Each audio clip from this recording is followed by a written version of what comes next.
Olá, hoje aqui no canal da Epoqué, vou falar um pouco sobre hermenêutica da compreensão. É um assunto do módulo 1 da formação da Epoqué em filosofia clínica, né? O módulo 1 é aquele dos pressupostos filosóficos da filosofia clínica e o ser terapeuta.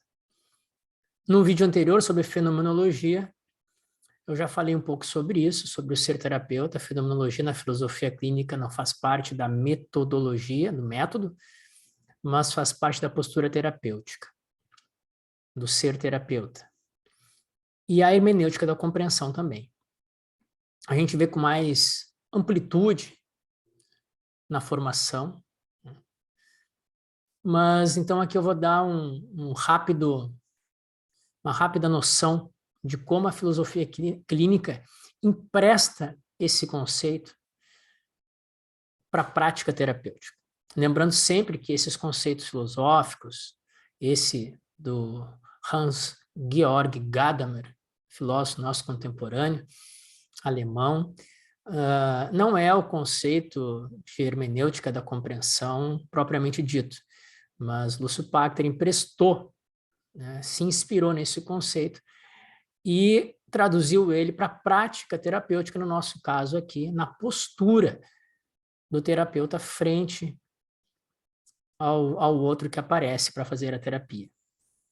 Então, quando a gente fala aqui de pressupostos filosóficos, ou de teorias filosóficas, conceitos filosóficos ou filósofos, estamos falando apenas de forma mitigada, de uma forma inspirada para uma prática terapêutica, ok?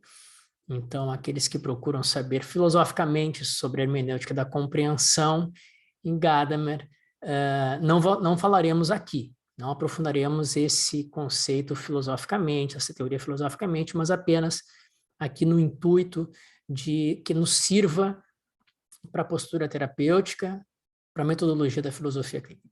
Muito bem, então, a Gadamer, no seu Verdade e Método, traz a noção da hermenêutica da compreensão. Ele inova na filosofia porque a palavra hermenêutica, durante todo o tempo, na história da palavra, foi usada como interpretação, né, do deus Hermes, mensageiro dos deuses, que traduzia, levava a mensagem dos deuses e, muitas vezes, fazia a interpretação da mensagem dos deuses.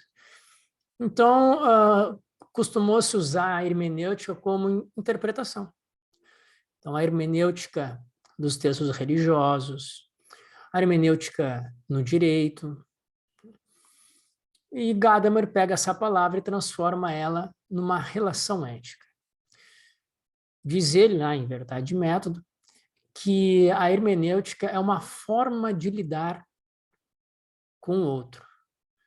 Ela não é uma interpretação, mas sim uma forma de compreensão do outro. Ele transforma a hermenêutica de uma ferramenta exegética, de uma ferramenta interpretativa de textos, ou de realidades, ou de pinturas, ou seja de qualquer obra de arte, livros que a gente entra em contato, pessoas, ele transforma a palavra em compreensão. Não é explicação, não é interpretação, é compreensão. E essa relação compreensiva é uma relação ética, para Gadamer. Ele estabelece, então, 3 formas, basicamente, de uma relação de um eu e um tu, nessa relação compreensiva, hermenêutica compreensiva. Vou aqui resumir bastante, mas vou tentar dar a ideia do que nos interessa na postura do filósofo clínico, terapeuta da filosofia clínica. Diz que uma das formas de relação entre eu e tu é a relação científica, onde há um sujeito, um objeto a ser manipulado, e o objeto é manipulado de acordo com a vontade, com os interesses do sujeito. Só há uma via de comunicação, só há uma via nessa relação é do sujeito ao objeto. E assim, né, as ciências naturais fizeram e fazem até hoje, e essa relação com as ciências naturais, fazer tecnologias, realizar coisas como objeto, ela foi muito proveitosa na ciência, nos trouxe vários benefícios, diz Gadamer, mas não é uma forma de se relacionar com pessoas. Ela é antiética. Essa relação entre um sujeito e um objeto, onde só o sujeito manipula e determina como o objeto deve se portar, é uma relação de poder, é uma relação antiética para pessoas. Então, é a relação do senhor e do escravo, por exemplo, né? E ele vai lembrar aqui do imperativo categórico, conceito de dignidade em Immanuel Kant, outro filósofo alemão, que diz que jamais uma pessoa pode se relacionar com outra pessoa como se fosse um meio para seus próprios fins. Isso é violar a dignidade inerente a cada ser humano. Sabemos que na ética hoje, né, já está atualizada essa questão da dignidade do ser humano e passa também para animais e seres sencientes, né? Uma ética só, que dá conta do ser humano, animais e seres sencientes. Tem capacidade de consciência e por isso também de sentir dor. Então Gadamer diz que essa é uma relação que temos que preservar a dignidade, que não é uma relação do outro, não podemos nunca usar o outro como meios para os nossos fins.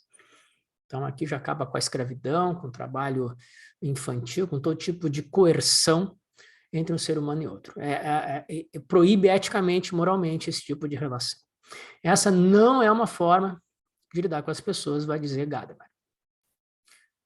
Uma segunda forma de lidar com o outro, eu e tu, ou o sujeito, agora não mais com um objeto, quer dizer, não podemos considerar um outro sujeito como um objeto, sempre sujeito. Uma segunda forma de tratar sujeito com sujeito é a falsa dialética, que ele diz. Há, nessa relação de sujeito para sujeito, duas pessoas, um eu e um tu, uma via dupla. Eu falo e escuto. Eu me coloco e a pessoa também se coloca. É uma falsa dialética, porque ele ainda diz que vai ter um jogo de interesse próprio ou de um poder um pouco... é um jogo de poder velado, né? Então, um exemplo que ele dá é vendedor de carro usado. Ele precisa ouvir o seu cliente, então ele se abre para o outro também tem interesse, abre, mas eles não abrem tudo, né? Eles querem as informações para cada um satisfazer as suas necessidades, tem um jogo ali de esconde-esconde, de revela-esconde. Então, realmente não é eu não estou ali para compreender o outro, não estou ali para aceitar o outro, eu estou ali para fazer um negócio. A psicanálise é um pouco assim, né? Porque há um diálogo entre dois sujeitos, mas tudo que aquele sujeito diz poderá ser usado contra ele no tribunal, no sentido de que o psicanalista detém um saber, poder, para interpretar o outro a partir do seu método. E essa interpretação não é mais compreensão. Interpretar é atribuir sentido. Então, o psicanalista atribui sentido àquilo que é falado por ele de forma aberta, e ele devolve aquilo como se soubesse mais do outro do que o outro mesmo, porque ele, ou a sua teoria, por trás, está atribuindo sentido àquilo que nem o outro sabia que tinha. Também é uma falsa dialética. E não é essa uma forma ética de lidar entre duas pessoas, dois sujeitos, um eu e o tu. A terceira forma de relação entre o eu e tu, Gadamer vai chamar de compreensiva. E é aquela relação onde os dois sujeitos, o eu e o tu, se abrem tem uma postura de abertura frente ao outro e tenta compreender o outro, não interpretar, não manipular, não querer entender, compreender o outro, não explicar o outro, mas uma posição de abertura, uma postura de abertura para compreender o outro a partir dele mesmo.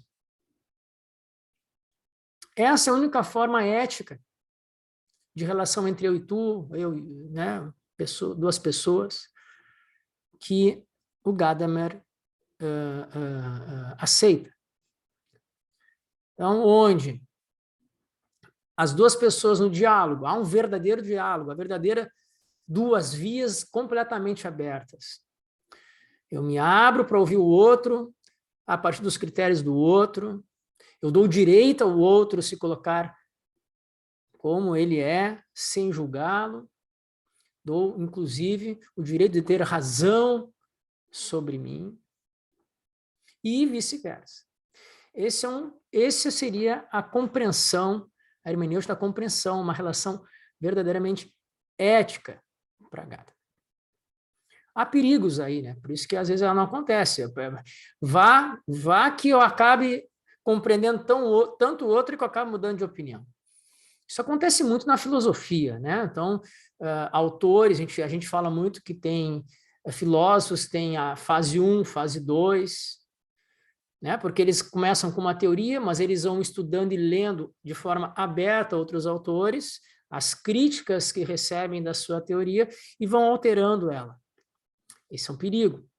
Eu ter que abrir mão de juízos, de conhecimentos estabelecidos por mim, de opiniões fortes a respeito do mundo, da realidade das coisas. Então, esse é um perigo, né, que acontece nesse tipo de diálogo, mas é justamente aí que Gadamer pensa que é a beleza da coisa, né, desse diálogo. Para se estabelecer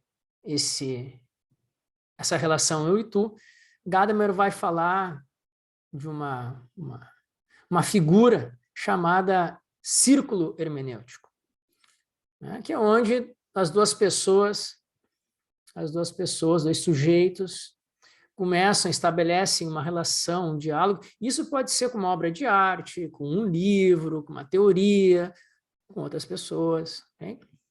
Então, a pessoa ela vai começar, ela entra nesse círculo hermenêutico com alguns prejuízos, algumas verdades subjetivas, algumas noções, pré-noções sobre as coisas, sobre o livro, sobre a obra de arte, sobre a realidade.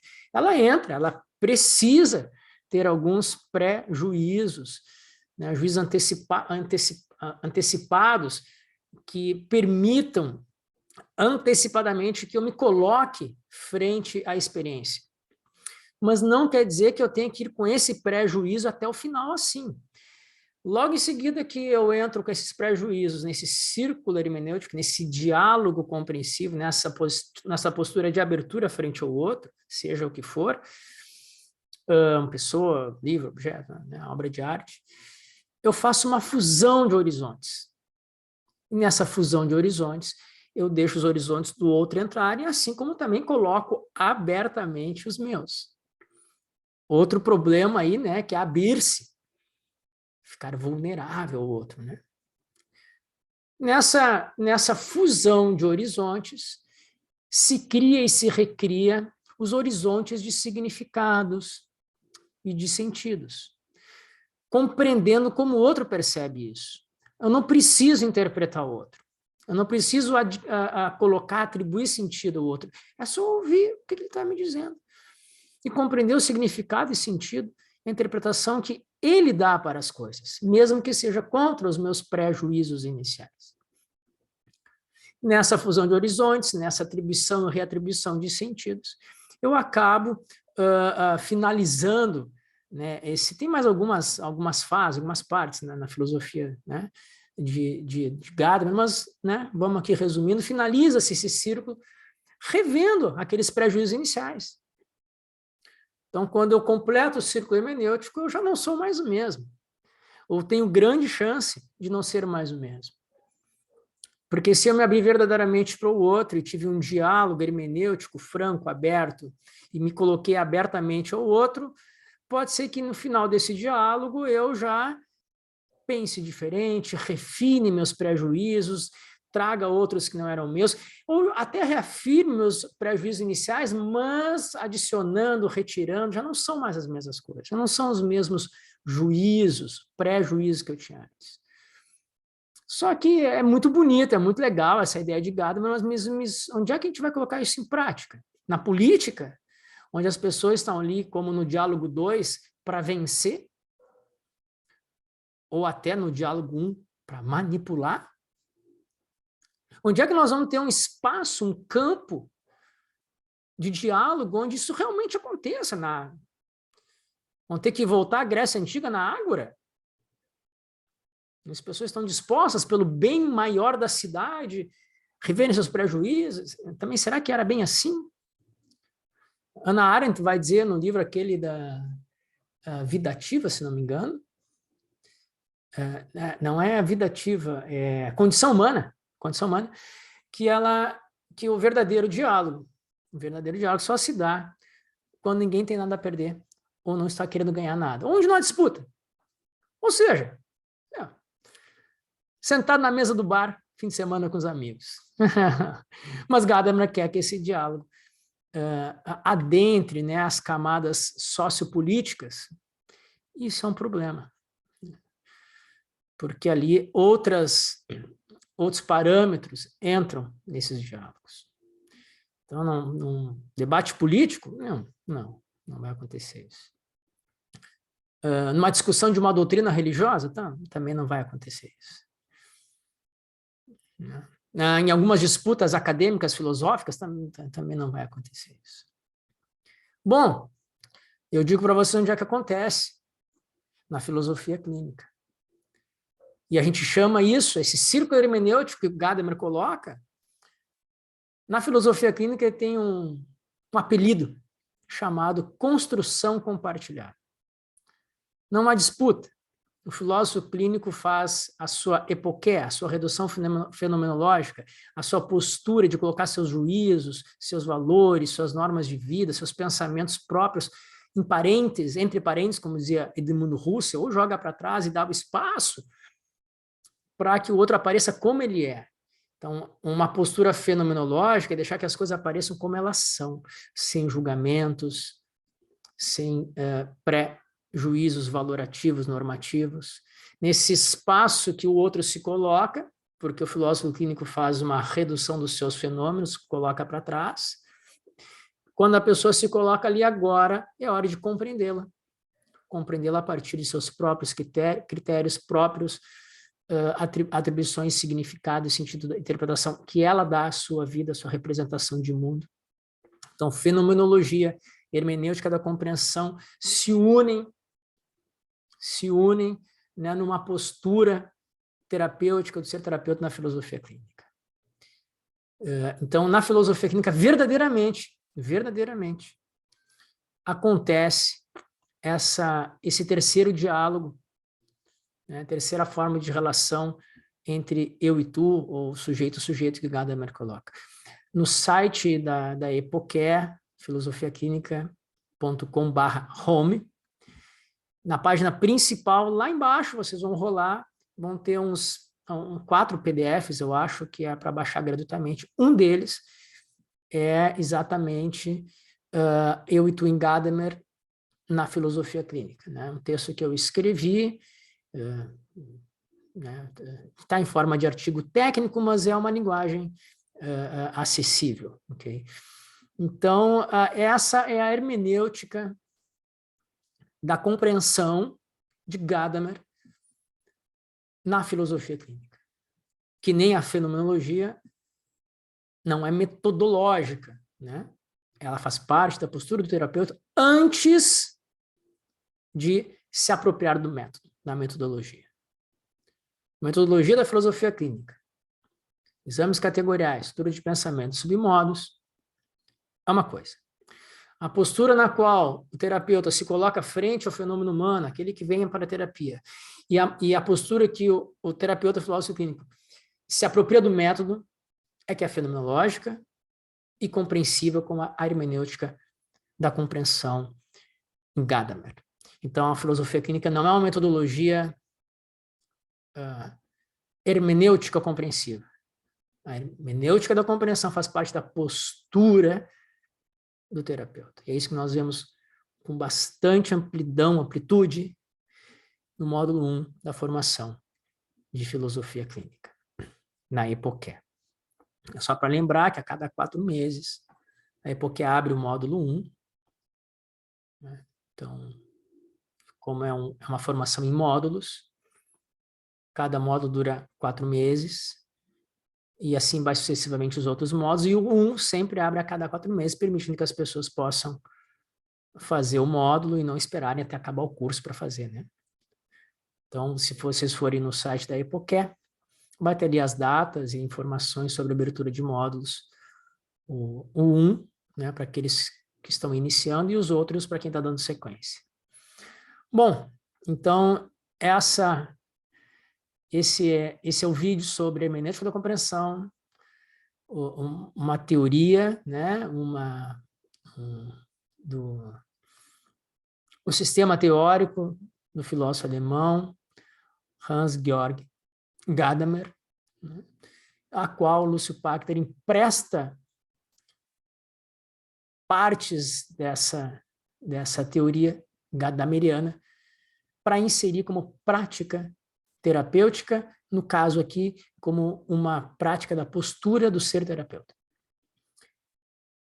Muito bem, quem quiser saber mais sobre filosofia clínica, alguma questão mais específica, algumas perguntas, é só mandar mensagens, colocar no comentário, e quem gostou do vídeo e quiser curtir e passar adiante, por favor, ajuda a passar essa mensagem da terapia da filosofia clínica adiante. Muito obrigado e até o próximo vídeo.